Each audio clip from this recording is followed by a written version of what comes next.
Hi, I'm Stephanie, And I'm Justy. and together we're losing it.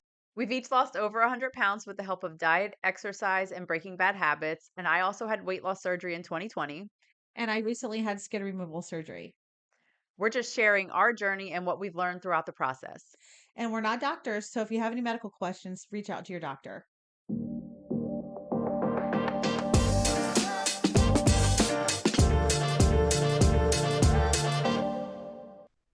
Welcome back, everybody. We are here for another episode, and today we're talking about honestly one of my I'm surprised we didn't think of it sooner because it is one of my favorite things to talk about, but like the hunger scale or intuitive eating.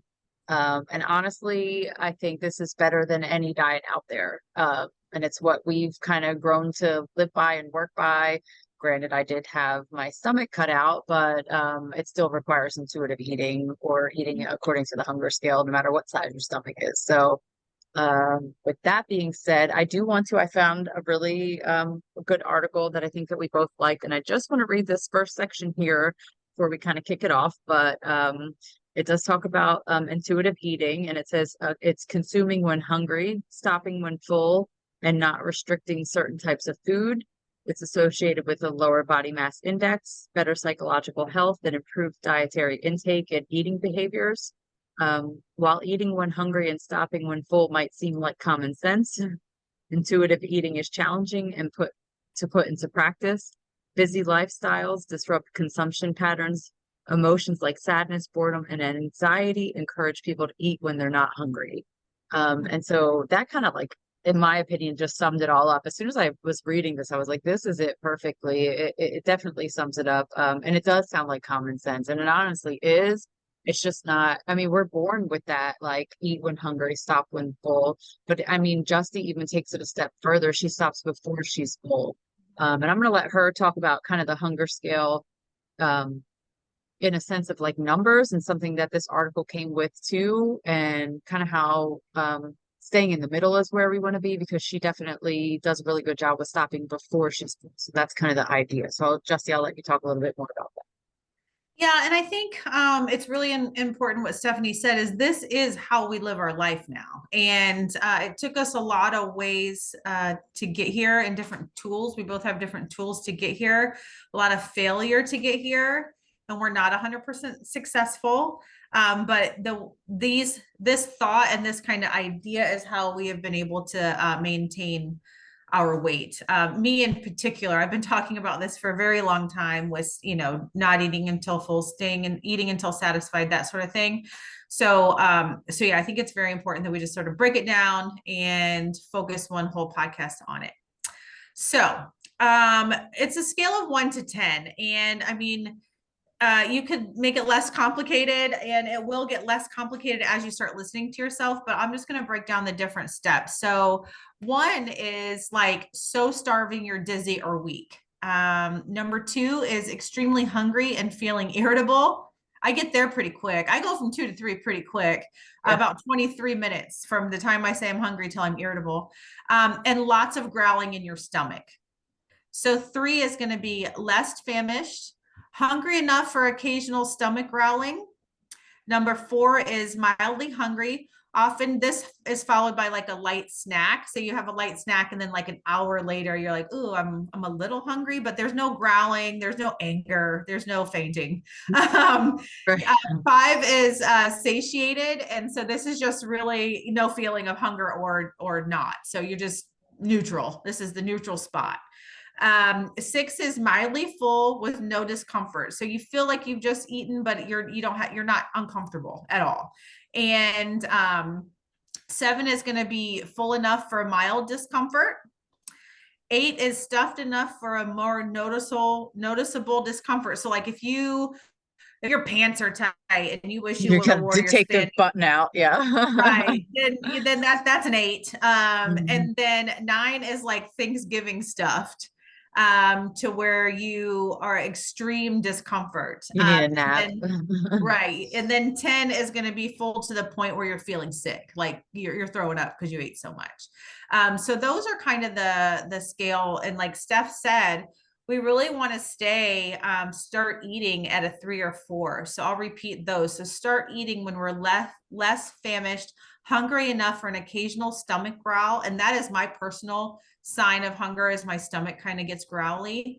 And 4 is a mild hunger, often followed by a light snack. So that kind of hour or two after you've had like a couple of pieces of cheese, you're starting to get a little hungry. You're starting to think a little bit about food from a hunger physical standpoint. And then finishing at a 5 or 6. So getting to the point where you're no longer hungry, but you're not full. So there's just really no feeling there, or you're just mildly full, but not uncomfortable. And that's really what I've trained myself to be. Yeah. Yep. So I think that's all good places to be, and staying in the middle of that range. I think oftentimes when we allow ourselves to get to that like 1, so you're so starved that you're like weak or dizzy, that's hangry. Like when you're hangry, or Mhm. like 2 where you're like feeling irritable, like you said, and that's when you tend to like overeat because you're so starved. You're not even like being rational in your You're mind. You're famished. just like, ah, right. And then you're going to Yeah. overeat because of Mhm. that. So if you can Mhm. keep yourselves in that kind of like center section, then you're never really overly hungry and you're never really overly full. And I think that also part of that helps to maintain your blood sugar throughout the day. So you're not spiking it, or it's not dropping so low that you have to spike it. So if you can just keep it level throughout the day, then you tend to not overeat. Mm-hmm. And for myself, I can usually go about 4 hours. I know that in my head, like 4 to 5 hours, depending on what I've eaten. If it's a lot of protein, I can usually do the 5 hours, but and I just know that. So if I'm busy at a meeting or something and it's been like 4 or 5 hours, I'll start feeling it. And I know, like, if I don't eat soon, I'm going to overeat. I'm going to get home, in another 2 hours. Now I've been 7 hours without eating and I'm going to overeat. And that's why I plan and take my snacks with me. And Steph does that well. Oh yeah, Also. purse beat. Yeah. And her hunger is more often than mine because of the size of her stomach. So, Right. And so Justy and I, we've discovered this by meal prepping together. We typically eat about the same amount of food every day. But mine is multiple small meals where hers would be like 3 meals and possibly a snack. Mine would just, I'll have like 5 different like meals or 3 meals and 2 good sized snacks. She would just eat 3 meals and maybe a snack. But right. it's ultimately when if you were to break it down to like calories or actual like amount of food, it's about the same. I just can't fit as much at one time, so it tends to be smaller, but I get hungrier sooner. Mhm. Uh, so yeah, and I always eat breakfast, or Justy sometimes skips it because she Mhm. definitely follows her hunger scale and her hunger cues. So if she's not hungry for breakfast, she's not eating it. But Mhm. I'm typically more so now kind of hungry for breakfast. But if I don't, it really fucks up my whole day, honestly. If I don't eat breakfast, it throws everything off. I won't get the amount of protein in that I need to get. And then I'm eating just like shoving food in my face. So whether I'm hungry or not, I typically eat breakfast, but lately I have been hungry for breakfast, so it's not a problem. And for me, it really depends. Like if I eat later at night, I think the last night I ate around 7:30. No, actually, I didn't eat last night because I was testing smoked salmon at the bakery around 1 o'clock, 1 or 2, and we just had all kinds of smoked salmon. I felt just like yucky, and it had a lot of salt in it, and I don't typically eat a lot of sodium, and so I just didn't eat dinner. So when I woke up this morning, I was hungry.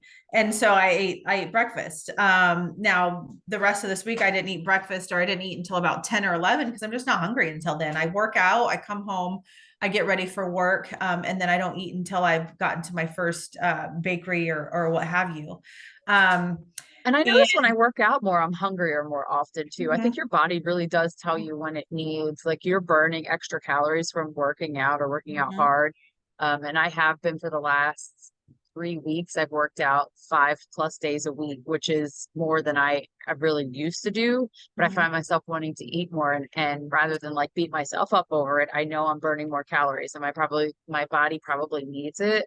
So Mhm. I just, but following this hunger scale of like, am I really hungry? And that kind of Mhm. leads into the next thing is like before eating, asking yourself, like, am I is it real hunger? Is it head hunger? Like, what kind of hunger am I experiencing? Because sometimes, is it the light growl? Is it like I haven't eaten in 4 hours or 2 hours or whatever your typical is? Or is it like, oh, those cookies are over there? Like we talked about in urges. Is it Right. just like a want for something or is it true hunger? Right. And I think as you, and you're not going to be really good at it at first, but it's really just about understanding and trying different things out. And then, and like we said, we don't journal, but in my head, I'm always like, okay, I'm not hungry because I just ate 2 hours ago. But if I had a really hard workout, which I've been doing a lot of weight lifting, I am a little bit hungrier but it's because I'm working out. So I'm not putting drama around it. I don't stay within 1200 calories or whatever it is, Right. 1600 calories. I eat when I'm hungry and I eat what I want, but I don't eat till I'm full. And it sounds simple, but it takes a lot of work to be able to get there. And honestly, like I will have days where I'm just hungry.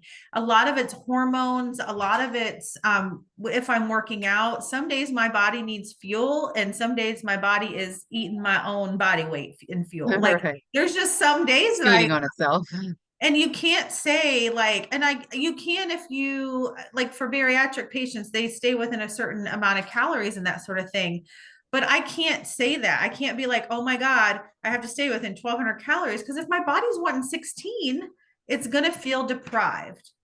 And if my body doesn't need 1200, it's going to have too much. So I just listen to it and stay within reasonable portions, knowing after doing the work, understanding what a reasonable portion for me is, and eating protein first, lower sodium, lower carbs, not no carbs. Right.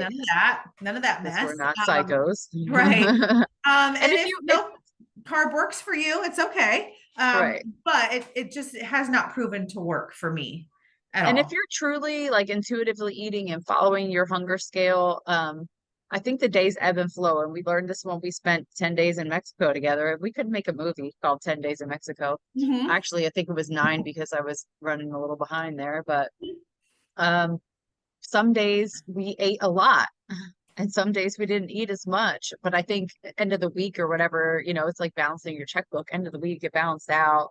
Not Right. who balances a checkbook anymore, but you know what I'm saying. Like it's you have to balance it out. Like some days, and I was working out every day because sheer boredom and nothing else to do. I would go to the gym there every day. And so some days I really wanted to eat like everything, and then some days I'm like, I'm not all that hungry. So it's like you just have to do what your body's asking for. And if you get into a habit of sticking to a restrictive diet or restrictive, like super restrictive calories. Now, if you're wanting to be a bodybuilder, count macros, do all that stuff, right? I'm not. I'm just wanting to build muscle and stay within a reasonable rate. If you start telling your body, I'm only giving you 1200 calories, your body's going to start sending you signals, cravings. It's going to start sending you things that you're now going to have to fight, and you're now going to have to white knuckle. And then your body's not trusting. Your body and your brain they don't communicate well. They're like a man and a woman. And so Right. we have to really translate what it's saying to each other and kind of how we're going to get along. So if we're not giving our body what it needs because our brain is like, you can only eat 1200 calories, your body's going to send up hunger. Your body's going to send cravings. Right. If you're eating too much, your body's going to feel full and your body's going to start gaining weight. So our bodies react to what we're putting in our mouth. And we just have to listen to that, or we get all kinds of mixed messages. And your Right. body's confused, and then your brain's confused, and then you end up in divorce, and that would be being obese. Right. Exactly. Exactly. That's so funny. Story of my Yeah. life. And I think a lot of what is behind weight gain, weight loss, just all of it is neurological. There is so much neurological because we built, and it's just a doctor that I follow that I really want to get on this podcast. I need to have a conversation with her, but she talks about the neurological pathways, and it's just a lot of what her practice is built around is neurological pathways, and she's a bariatric doctor, but she also does some neuroscience behind it too. But anyway, uh, I find that fascinating. Like these neural pathways have been built up. We're 46 years old, and for Right. 46 years we've been building this pathway, and Mhm. our body wants to do what's easy and what it knows, and so it's just going to Mhm. continue to do what it knows. And like you said, if we're feeding it lines of bullshit like 1,200 calories, it's going to want to fight it because that's not what it knows. And Right. even when I followed my doctor's orders when he told me how many calories to eat and everything when I went back after my regain, and it's the whole thing is just a whole learning process because I am still amazed right now at how I'm maintaining because it was just really finding out more about myself over the last like year because it was almost a year ago that I went back for the regain, and really just deep diving. I'm almost 3 years post-op from my surgery, but it was the last year where I think I learned the most. Yeah, I Mhm. had the surgery, the honeymoon phase where weight is just falling off and you can't eat more if you wanted to.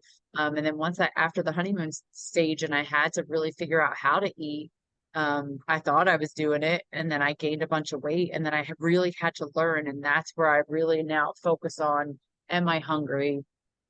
Some of the things that we learned are smaller plates, smaller portions, not going back for seconds, eating slowly.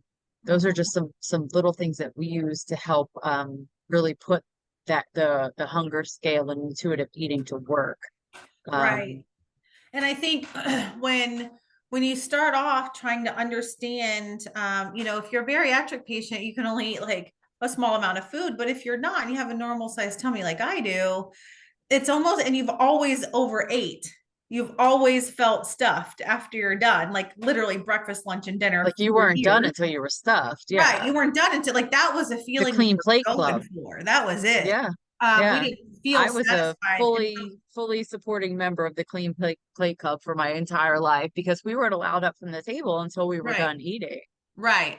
And so if you're at that point like I am and you don't have that tool of a bariatric surgery, then you have to give yourself some grace while you're figuring this shit out. So I what I did was I ate what I normally ate. So I had my hamburger, my french fries, my second hamburger, a soda with it, and I felt like shit.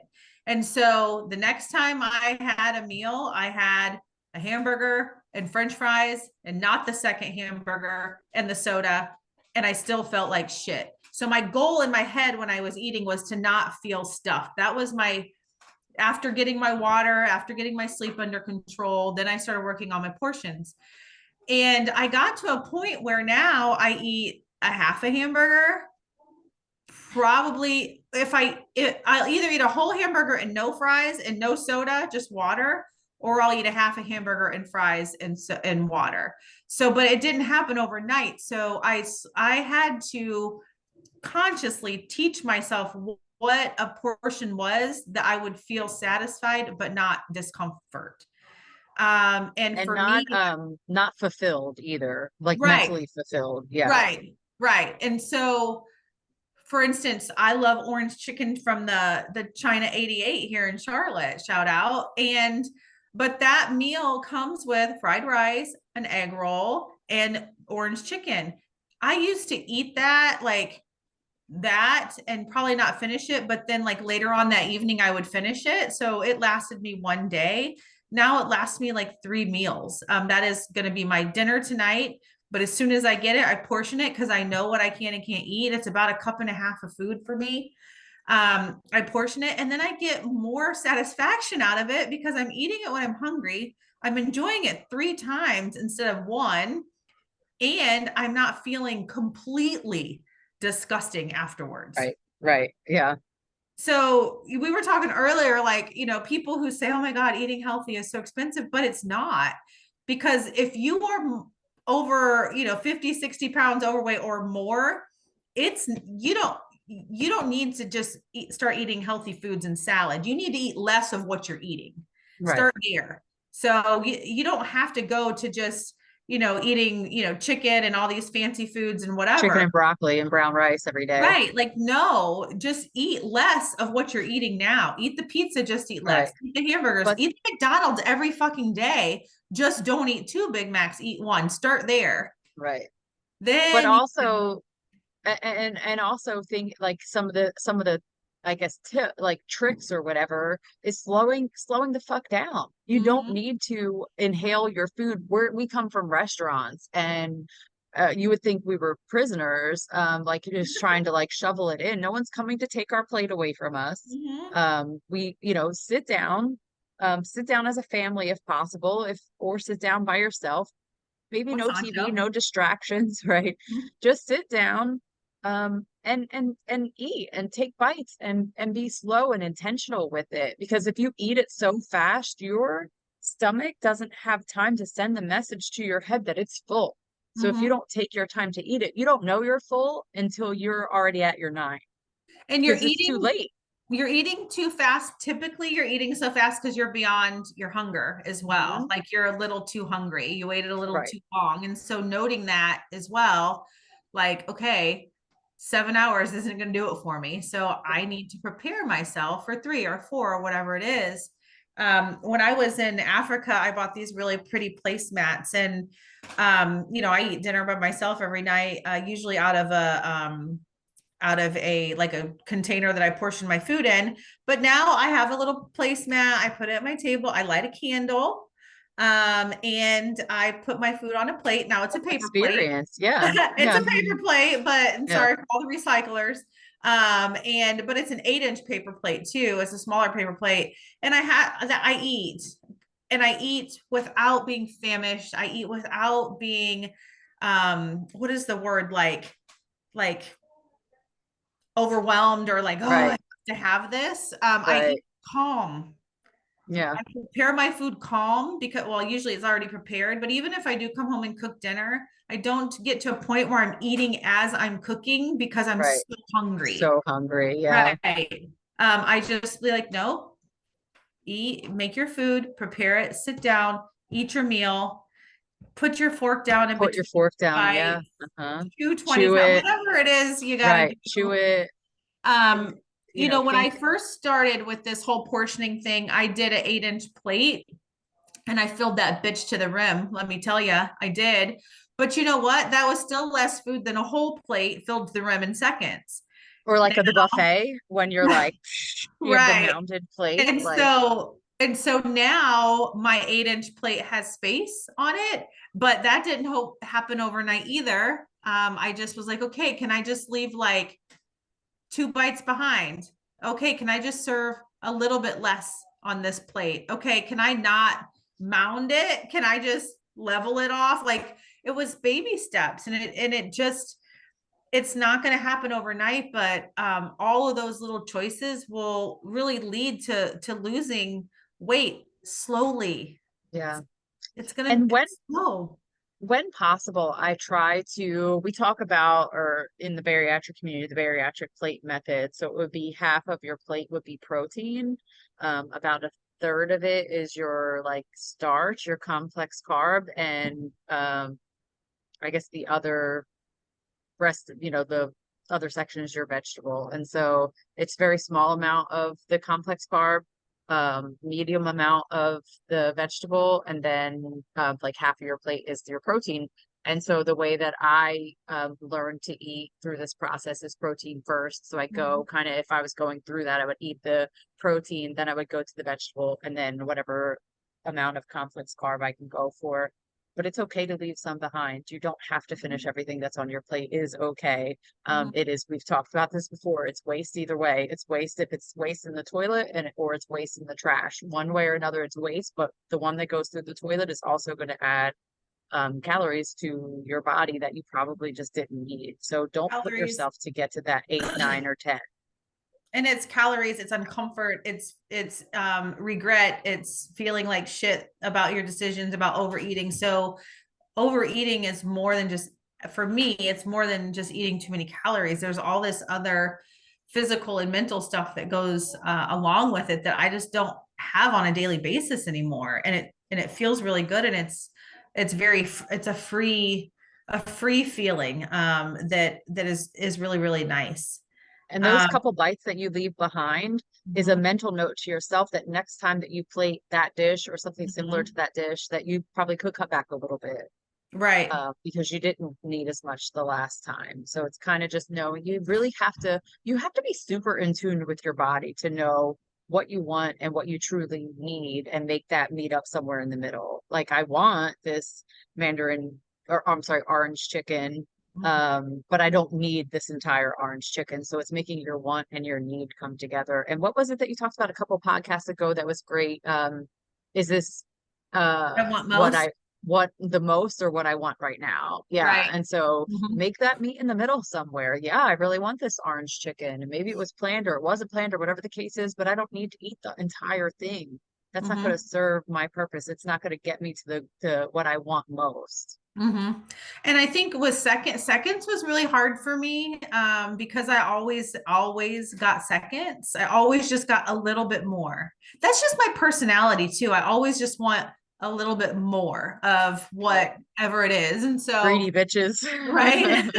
And so that was really hard for me. And even now, after so much work, once in a while, I'm like, man, I just want one more piece of pizza. And then I'm like, you don't need it. Like, it's not going to do you any good. And you know what? Tomorrow at lunch, you're going to feel really proud that you have this pizza left over and you didn't eat it right now because what Right. I want most is to feel good and be healthy. And so for me, the biggest thing was like the seconds, because I just felt like I needed more, but I didn't. We don't, no, listen, we were talking about it earlier. If you eat a whole portion at a restaurant, you've probably eaten twice as much as you actually need. We were talking about the cruise. I was on a cruise recently and literally people with like 3 hamburgers. And listen, I'm not making fun or judging anybody because I used to be that girl, but I know how they're going to feel when they're done. And you're on vacation. Don't you want to feel light and free? And That's why we needed a nap every day when we cruised right, before. We had to nap. right. I mean, we had lots of We were Bloody in food comas. Yeah. and Yeah. drunk at And breakfast, drunk. but Yeah. that's a whole other thing. But for now, I don't ever feel that full gross feeling. I feel, and I never usually don't get to starving, and it's a very comfortable place. It used to be uncomfortable because I had rules around when I should eat and what I should eat, and I had to be starving before I would eat, and then I could only eat this and I couldn't eat that, and I had to eat this and blah blah blah blah blah. And then when I did eat, it was like, oh well, you have to eat all of it. It's here. You might as well finish it. I'll do better tomorrow. So then I went on extremes, but now it's just this comfortable middle ground Mhm. where I know about 4 or 5 hours I'm going to be hungry. I already know what I'm going to eat. It's usually already prepared and it's already portioned, and I eat it and I move on. And Right. there's no drama. It's just And there's no drama. yeah, and it's always a good idea if you're leaving the house for any length of time, if it's more than to run down to the corner, put a healthy snack in your purse or your bag Mhm. or in the car. We talked about that before, keeping some protein bars or something in the car. Mhm. You know, it's just if you're opening yourself up to overeating if you don't have something else there because now you're going into a gas station, a Wawa, whatever, and Or the you're Chick-fil-A. right, you're potentially making a bad choice instead of just taking a protein bar with you or purse meat, having some jerky or something there, just something that's gonna, a healthy snack that's gonna hold you over, maybe a pack of almonds. Uh, you know, having those choices there and not having to go pull or you never have to pull into a drive-through, but not giving yourself the option to pull into a Mhm. drive-through or to go to a gas station and grab a snack or something like that. Just be prepared. Mhm. And same with water. Like I don't leave without juggling bottles Yeah. of water Mhm. and having I'm like total snack mom. I've forever, even if it's just me, I have a little bag of snacks. If it's me and the family, I've got a bigger bag of snacks, but I pack things that are gonna keep me happy, but at the same time be good choices. So it's finding that middle ground and just knowing myself. And I do the same thing when I'm in bakeries every day. And listen, I can eat any of the pastries I want and I don't have to pay for it. I can eat Right, any of the food I want and I don't have to pay for it. I can right, have any of the beer and any of the wine and I don't have to pay for it. right. But I literally cannot tell you the last time I had, well, actually, besides menu tastings where I've like, oh, I'm eating at Amelie's today. Because I take my food with me. Right. I pack it, and then there is no drama. And If we I'm, make good shit. So that yeah, way we oh yeah. want it. And if I'm feeling hungry, I reach in my bag and I grab my food that I planned today and I portion today. I'm not missing out on anything. I know what the fucking chicken salad tastes like, Right. right? Like it's not new. It's the same damn Right. recipe. So I'm not missing out on anything. If I want something sweet, guess what? I got some yogurt in my bag or some protein pudding in my bag. Right. And I drink and I eat that, or a protein shake, a chocolate one, and I'll drink that. And that satisfies that little thing because I know what the salted caramel brownie tastes like. Right. Now, I will have a salted caramel brownie when I plan it. Right. And then I really enjoy it. And I'm like, yes. Or that dang, I saw the what's it called? Instagram. God, I couldn't think of the word. I saw following Amelie's there. You have a darn tart with the salted caramel brownie. I was like, are Yes. you kidding me? Oh my God, I Yes. would die. Like Yeah. it's just the salted caramel brownie in a different form, but I was like, oh, that looks so good. Well, and right now we have the tiramisu tort, and I love tiramisu. And so I think tomorrow's the day where I'm going to Yeah, have a tiramisu tote because I've been eyeing it. And that sounds listen, I'm good. going to have it. I'm going to Yeah, have it planned. I'm going to feel good about it because I planned it, and there's not going to be any drama around it. I'm going to have it. yeah, And kind of like the hot dog at the baseball game that we talked about in the last podcast. Like that is those are things that bring me pleasure and joy in life, but I don't need that pleasure and joy and party in my mouth, breakfast, lunch, and dinner, and to feel right. stuffed like All I right, used until your Thanksgiving stuff. Yeah. to. Mhm. So, and talking about feeling stuffed, one of the things I did want to mention, because I know we're getting close on time here, but as a bariatric patient, we often don't feel hunger in the beginning stages. I definitely feel it now at almost 3 years post-op, but when you're in that first year, you don't really feel hunger and you don't necessarily know when you're full until it's, or too late or, so all those things that we talked about with like taking smaller bites, taking your time to eat and that kind of thing, but knowing everybody's got something a little different. For me, it was often runny nose. I would get a runny nose, which is so bizarre when you put two and two together and think like, what the heck does having a smaller stomach have to do with having a runny nose? Some people would get hiccups, some people will sneeze, and it'll be little things like that that are a cue to you that you're done. A lot of times we joke about it, called the bariatric sigh, when you sit back like that, it's like, oh shit, that's the end. That's it. And you push your plate and you're done. And your plate doesn't have to be finished. As a bariatric patient, as a non-bariatric patient, you don't have to eat everything on your plate. But once you hit that feeling, you've taken your time, you've taken small bites, you've chewed, you're supposed to chew 30 times as a bariatric patient. That's a lot if you actually count. That is a lot. I promise you I don't chew 30 times, but I'll try to chew slower and take my time. Um, and if you do all of those things and then you get that bariatric sigh or your sneeze or your runny nose or whatever the case is, it's done. Don't take that next bite because a lot of times that leads to dumping syndrome. Luckily, I've never experienced that. Um, but it could lead to dumping syndrome and from what I hear is hell. So don't put yourself through that.